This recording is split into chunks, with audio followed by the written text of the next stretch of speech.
नमस्कार, हमारे नए वीडियो में आपका स्वागत है। अगर आप सिद्धियों के राज जानना चाहते हैं, अगर आप सिद्धियां प्राप्त करना चाहते हैं और आप एक ऐसा मंत्र जानना चाहते हैं जिसके मदद से आपकी सभी मनोकामनाएं पूर्ण हो और आपके सभी प्रकार के तंत्र मंत्र की बाधा या फिर आर्थिक समस्याएं दूर हो, तो इस वीडियो को एंड तक देखना ना भूलिए। साथ में ही हमारे चैनल को सब्सक्राइब करें, वीडियो को लाइक करें और ज़्यादा से ज़्यादा लोगों तक इन्हें पहुँचाइए। तो हाल ही में 2-3 दिन पहले हमारी दीक्षा विधि संपन्न हुई, उसमें बहुत सारे लोगों ने दीक्षा ली। अभी बहुत सारे ऐसे साधक हैं जिनके मन में बहुत सारे संशय है, जैसे कि साधना किस तरीके से करनी चाहिए, किस तरीके से दिन भर में हमारा दिनक्रम हो जिसके माध्यम से हम साधना कर पाए। और साथ में ही कुछ ऐसे पुराने साधक हैं जिनके मन में यह संशय है कि हम किस तरीके से साधना करने से हमें सिद्धि प्राप्त होगी या फिर हमारी साधना और आगे बढ़ेगी। तो एक के बाद एक मैं ये सारे वीडियो में सारे प्रश्नों के उत्तर इस वीडियो में देना चाहता हूँ। और साथ में इस वीडियो में ही मैं एक ऐसा मंत्र बताना चाहता हूँ जिसके माध्यम से आपको कुछ न कुछ एक विविध प्रकार से अनुभव आएगा और आप उस अनुभव के साथ अपने जो भी प्रॉब्लम है उनके ऊपर बहुत अच्छे तरीके से कुछ न कुछ सॉल्यूशन की आप उस अनुष्ठान से अपेक्षा कर सकते हैं। उस मंत्र के अनुष्ठान से आपके जो भी प्रश्न है उसमें कुछ न कुछ सुधार आएगा। तो ये सारी की सारी अगर आप चीज़ें जानना चाहते हैं तो वीडियो को पूरी की पूरी तरीके से ठीक से देखिए। अभी मैं थोड़ा साधना के बारे में पहले बताना चाहूँगा। तो आपके पास साधना के अगर आप विविध प्रकार से अनुभूति चाहते हैं तो सबसे पहले मैं बताना चाहता हूँ कि जो भी साधक है उनको दीक्षा के समय बहुत अच्छी अनुभूति आई। उसके बाद कुछ ऐसे साधक हैं कि जिन्होंने बहुत पहले दीक्षा ले ली थी, उनके एक प्रश्न था कि गुरुजी हमें कभी कभी साधनाओं में कुछ भी अनुभूति नहीं आती, तो उसमें क्या किया जाए। तो मैं एक विधि बताना चाहता हूँ जिसके माध्यम से सभी साधक उस तरीके की साधना करेंगे तो आपको बहुत अच्छे रिजल्ट आ जाएंगे। तो सबसे पहले आपको किस तरीके की साधना करनी है ये मैं बताना चाहता हूँ। सबसे पहले आपके पास आसन जो है वह आसन आपको व्यवस्थित रूप से रखना है। उसके बाद आसन को नमस्कार करना है। हमारे आसन में सिद्ध आसन आता है। सिद्ध आसन में सबसे पहले जो 2 आसन आते हैं और उसके ऊपर एक कपड़ा डालकर हम बैठते हैं।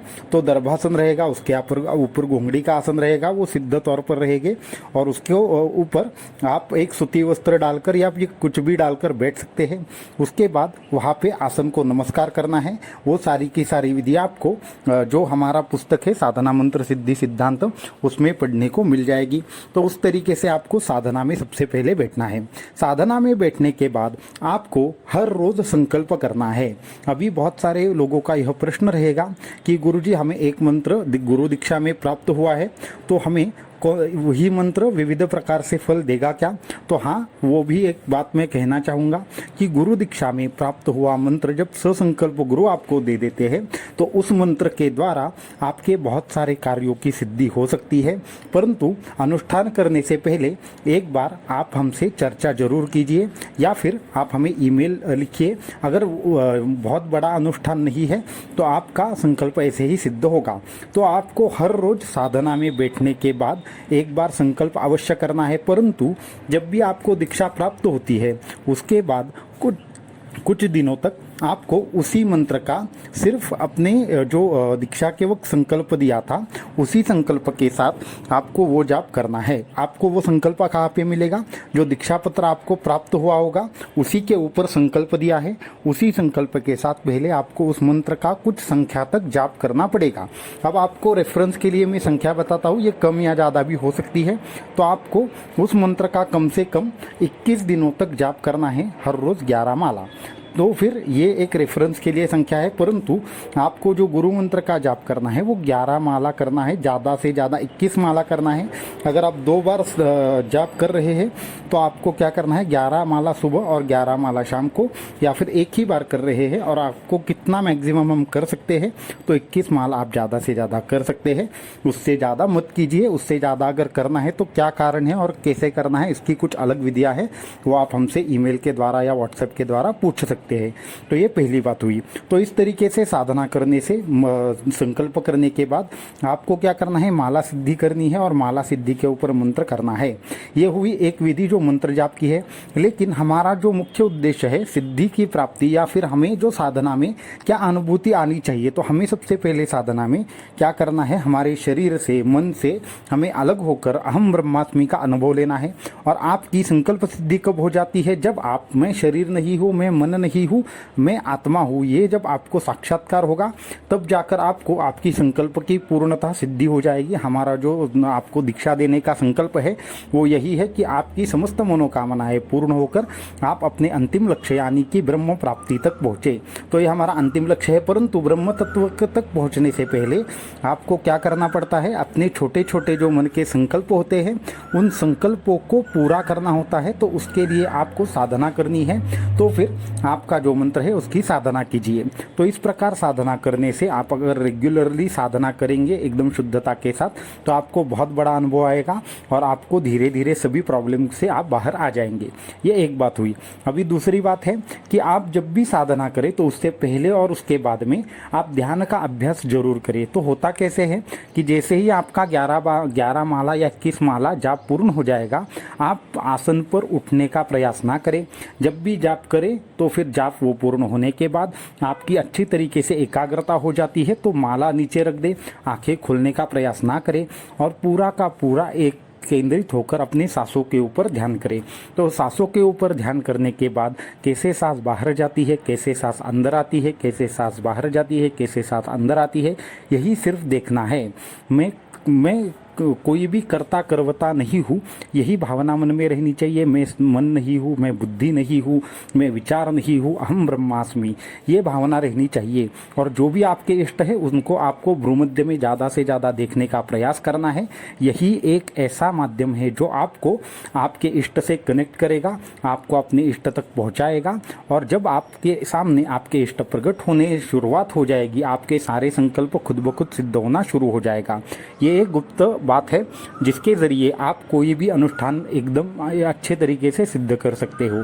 तो आपका ऐसा जो ध्यान का समय है वो जितना बढ़ेगा, आपको अपनी साधना की अनुभूति उतनी ही ज़्यादा प्रमाण से आएगी। अभी मैं और एक चीज़ बताना चाहता हूँ कि शुरुआती दिनों में तो कौन से अनुभव आते हैं वो पहले ही हमने बहुत सारे वीडियो में बताया है। लेकिन ये सिर्फ अनुभव आते हैं, उन अनुभवों को स्थिर करना पड़ता है। जब दीक्षा होती है तो क्या होता है, अचानक से शक्ति विविध चक्रों के माध्यम से गुजरकर कुछ क्षणों के लिए सहस्त्रार तक पहुंचकर वापस से नीचे आकर बैठ जाती है। तो फिर वो सिर्फ मूलाधार तक ही सीमित रहती है। लेकिन आपको साधना करते हुए, हर चक्र को जागृत करते हुए आपको उसको सहस्त्रार तक ले जाना पड़ता है। ये पूरी की पूरी साधक की जिम्मेदारी है। आप अगर ठीक से साधना करोगे तो एक एक चक्र को भेद कर कुंडलिनी शक्ति ऊपर सहस्त्रार चक्र को एक दिन जरूर भेदन करके आपको सिद्धियों तक पहुंचाएगी। अब ये हुई साधना की बात। अब इस तरीके से जब आप साधना करेंगे तो आपके सारे संकल्प पूर्ण हो जाएंगे और आपको इसी तरीके से ध्यान का समय बढ़ाना है। कभी ऐसे हुआ कि आपको अभी ज़्यादा समय नहीं है तो क्या करना है, सिर्फ 3 माला जाप करना है और कम से कम 10 मिनट के लिए साधना करने का प्रयास करना है। कुछ लोगों का ये भी प्रश्न है कि गुरुजी अचानक से रात को 2 बजे 3 बजे हमें क्या होता है, अचानक से कोई जगा देता है ऐसा लगता है, फिर हम क्या करें।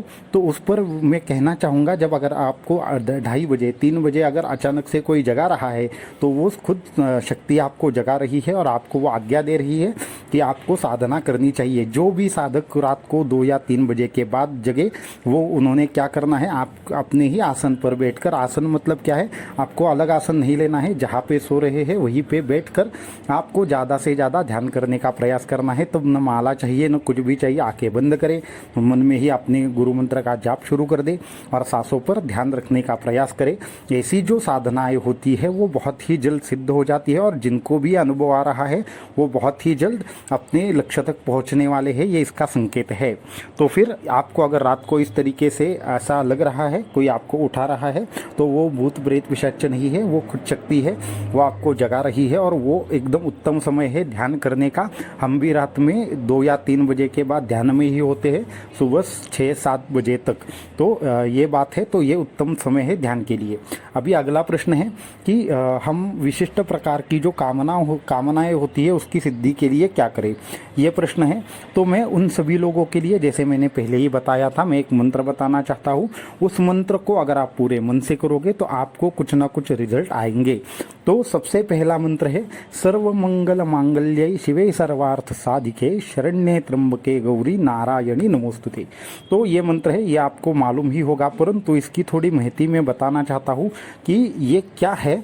तो ये मंत्र एक ऐसा मंत्र है जिसके माध्यम से आप कुंडलिनी शक्ति को या फिर हमारे जो अंदर सुप्त सिद्धियां होती है उनको जगाने का ये मंत्र कार्य करता है। तो आप जब भी ये मंत्र एकदम मन से बोलोगे तो क्या होगा, धीरे धीरे आप अपने आप के अंदर के शक्ति को बोलोगे, मैं आपको शरण आ रहा हूँ माँ भगवती, माँ काली, महालक्ष्मी, महासरस्वती, मैं आपको शरण आ रहा हूँ, आप हमारी सहायता करें। तो फिर इस तरीके से अगर आप जब भी मंगल मांगल्य, ये जो दो शब्द है इसका मतलब ही यही है कि हमारे आजू बाजू का सारा जो अनिष्ट है वो नष्ट करके क्या करें, हमें कल्याण का मार्ग प्रदान करे, हमारा जो भी संकल्प है वह सिद्ध करने का प्रयास करे और हमें जो भी हमारे सामने मुश्किलें हैं उनको हल करने का प्रयास करे। तो फिर और एक भी मंत्र मैं बताना चाहता हूँ, शरणागत दीनार्थ परित्राण परायणे सर्वस्यार्ति हरे देवी नारायणी नमोस्तुते। तो सर्वस्यार्ति हरे देवी नारायणी नमोस्तुते क्या है, जो भी हम आर्तता से आपको बुला रहे हैं तो हे देवी आकर हमारे संरक्षण कीजिए, हम आपको शरण आ रहे हैं। तो शरणागत दीनार्थ परित्राण परायणी सर्वस्यार्ति हरे देवी नारायणी नमोस्तुते। चाहे तंत्र मंत्र की बाधा हो, पिशाच की बाधा हो, कोई भी आपको कभी भी ऐसे लग रहा है कि कोई हमारी मदद करने को नहीं है, तो आ जाकर माँ देवी आपकी मदद करेगी, माँ भगवती आपकी मदद करेगी। आप इस मंत्र के माध्यम से उनको पुकारिए। तो और एक चीज़ मैं आपको बताना चाहता हूँ, हम इस चैनल पर बहुत सारी साधनाएँ बताते हैं, तो हर साधना हर किसी के लिए नहीं है।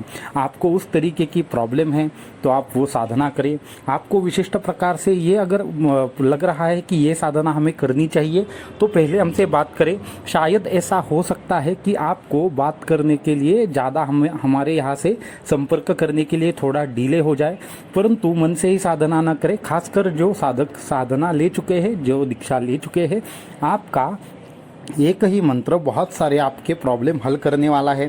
तो आपको 10 साधनाएं करने की आवश्यकता नहीं है। फिर भी अगर आपको साधनाएं करनी है तो कीजिए, लेकिन एक अंडर ऑब्जर्वेशन करें किस तरीके से करनी है वो हम आपको बताएंगे। तो आपको सबसे पहले तो पहला प्रेफरेंस देना है अपने गुरु मंत्र को। गुरु मंत्र एक ऐसा मंत्र होता है जो खुद ही आपके बहुत सारे काम कर देगा, सिर्फ आपको विश्वास रखकर उसकी ही साधना सबसे पहले करनी अत्यंत आवश्यक है। तो ये एक बात हुई। दूसरी बात है कि फिर भी आप अगर साधना करना चाहते हैं तो साधनारत रहना अत्यंत उत्तम है। उसमें से बहुत अच्छी तरीके की चीज़ें होती है, परंतु उसको करने की कुछ विधियाँ होती है। तो इसी चीज़ के लिए क्या करना है, आपको सारी साधनाएं नहीं करनी है। अगर आपको कोई विशिष्ट साधना करने का मन में हो रहा है तो आप सबसे पहले क्या कीजिए, संपर्क कीजिए। नहीं तो आप खुद से ही करोगे लेकिन वो साधना आपके लिए है ही नहीं, तो क्या उसकी आवश्यकता है क्या करने की, नहीं है। तो इसके लिए आपको क्या करना है, सोच समझकर एक ही साधना करें। एक ही साधना से सारी की सारी सिद्धियाँ प्रदान हो सकती है, ये मैं अपने अनुभव के साथ कहना चाहूँगा। तो आप मुझे पूछेंगे कि तो इतनी साधना बनाई क्यों है और आप बताते क्यों है। तो उसके 3 रीज़न है। हर प्रकार की साधना हर किसी को रास नहीं आती। तो फिर जितने भी हमारे यहाँ पे पंथ है, जितनी भी साधनाएं हैं, उन साधनाओं को भक्तों के अनुसार जब जब उस साधना की ज़रूरत पड़ी तब तब वह साधना निर्माण हो गई।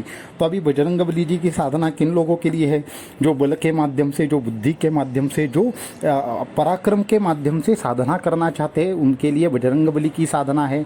माँ दुर्गा की साधना क्यों है, जो लोग अपनी भक्ति से, लेकिन वो हठयोग या फिर तंत्र योग माध्यम से साधना करना चाहते हैं, उनके लिए माँ दुर्गा है, माँ काली है, माँ भगवती है। अभी जो लोग जो भी ज्ञान मार्ग है, उन ज्ञान मार्ग के साधकों के लिए कौन सी साधना है, जो कुंडलिनी शक्ति की साधना है, वो ज्ञान मार्ग के लिए है। अगर किसी भी प्रकार का टोना है, टोटका है, विविध प्रकार से स्मशान प्रयोग है, इस तरह की समस्याओं को सॉल्व करने के लिए क्या है, इन समस्याओं को सॉल्व करने के लिए 10 महाविद्याएं बनाई गई है। तारा है, काली है, बगलामुखी है, आदि चीज़ें हैं।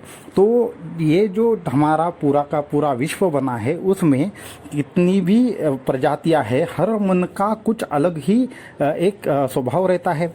तो हर स्वभाव के लोगों को हर प्रकार से साधना करने के लिए एक प्रकार से मजबूर किया जाए या फिर उनको साधना के लिए प्रेरित किया जाए। इन दो चीज़ों के लिए ये साधनाओं में इतने प्रकार बने हैं। अभी मजबूर क्यों करना है, तो उसके लिए एक चीज़ है, अगर आपका जन्म हुआ है तो आपको मोक्ष तक जाना है, और मोक्ष तक जाने के लिए आपको साधना ये एक ही मार्ग है जो हमें अंदर की तरफ ले जाता है। बाकी दुनिया में जितनी भी चीज़ें हैं वो आपको बाह्य तरफ ले जाती है। जैसे कि हम बाहर देखते हैं तो वो पंच ज्ञानेंद्रिय पंच कर्मेंद्रियों को अंदर ही एकाग्र करना, यही अध्यात्म है और यही इसका मूल उद्देश्य है। तो ये सारी बातें अगर आपके समझ में आ रही है तो आपको जो भी हमने यहाँ पे मंत्र बोले हैं उसके माध्यम से आपको कुछ ना कुछ अनुभव हासिल होंगे। फिर भी आपको अलग कुछ साधना करनी है, आपके कुछ प्रश्न हैं तो ईमेल के द्वारा पूछ सकते हैं। मैं वापस से एक बार बताना चाहूँगा कि ईमेल के माध्यम से शायद रिप्लाई आने में थोड़ी देरी हो जाए, लेकिन आपको थोड़ा सा पेशेंस रखिए, क्योंकि ईमेल है वो रोज़ के हमें 150-160 ईमेल आते हैं। तो फिर थोड़ा सा देख कर हर किसी के लिए समय निकालना थोड़ा सा मुश्किल होता है। इसके लिए थोड़ा सा आपको शायद डिले झेलना पड़े। तो उसके लिए हम यहाँ पे ऐसा बोलना चाहेंगे कि थोड़ी आप राह देखें और कृपया कोई भी पेशेंस ऐसा कम मत करें। हर किसी के ऊपर हमारा ध्यान है, जो भी आप हमसे मदद चाहते हैं, अपेक्षा करते हैं, वो आप तक ज़रूर पहुँच जाएगी। इसी के लिए जो यह हमारा चैनल है वो पूरी की पूरी तरीके से वासुदेवानंद सरस्वती स्वामी महाराज जी के चरणों में समर्पित है। और आप जो भी लोग यहाँ पे आते हैं, जो भी प्रश्न पूछते हैं, हम ऐसा मानते हैं कि वो खुद परमहंस परिव्राजकाचार्य श्रीमद् वासुदेवानंद सरस्वती स्वामी महाराज जी ने ही भेजे हैं। और वो आप जो लोग हैं जो प्रश्न पूछते हैं आप उनको ही पूछते हैं, ऐसा हमारा मानना है। तो हम सिर्फ एक माध्यम के जैसे है, एक्चुअली जो कार्य है वो वही कर रहे हैं। यही हमारी जो मन में है वो पूर्णता अनुभूति है। और आपको भी जब आपके प्रश्न सॉल्व होंगे, आपको कोई अनुभूति आएंगी तो आपको भी यही अनुभूति आएंगी। तो खुद परमहंस परिव्राजकाचार्य श्रीमद् वासुदेवानंद सरस्वती स्वामी महाराज जी ही आपके कार्य करने वाले हैं। तो थोड़ा पेशेंस रखिए और हम भी आपका जल्दी से जल्दी जो भी प्रॉब्लम है वो सॉल्व हो सके और आपको आगे का मार्गदर्शन प्राप्त हो सके, इसके लिए कार्यरत रहेंगे। तो आज के वीडियो में इतना ही। अगले वीडियो में कुछ और साधना और कुछ बाकी की चीज़ें हैं जो वो हम आपके साथ शेयर करना चाहेंगे। और इसके साथ में और एक महत्वपूर्ण सूचना है, अगर आपको किसी भी प्रकार के प्रॉब्लम है, समस्या है, तो आपको जो नीचे लिंक है उसके माध्यम से समस्या आप हमसे पूछ सकते हैं। तो समस्याओं की लिंक देखें। दूसरी एक चीज़ है कि आपको डिस्क्रिप्शन में ही दीक्षा का भी लिंक मिल जाएगा। अगर आप दीक्षा लेने के लिए इच्छुक है, आपने पिछली बार कभी अप्लाई किया था परंतु आप तक मंत्र नहीं पहुंचा था, आपसे बात नहीं हुई थी, वो पूरा का पूरा फॉर्म ठीक से देखिए, पढ़िए और बाद में भरिए। उसके बाद में अगर आपको कोई रिप्लाई नहीं आया तो upaytantra7@gmail.com के ऊपर आपको ईमेल करना है कि मुझे उत्तर नहीं आया, आपको रिप्लाई जल्दी से जल्दी आ जाएगा। तो ये सारे के सारे पॉइंट है। और अगले महीने के तकरीबन 15 तारीख के बाद अगली दीक्षा की तिथि है, तो वो कौन सी है वो बहुत ही जल्द आपको मालूम पड़ जाएगा। तो फिर उसके लिए आप अभी से फॉर्म भरें, आपको बहुत ही जल्द संपर्क हो जाएगा। अवधूत चिंतन श्री गुरुदेव दत्त।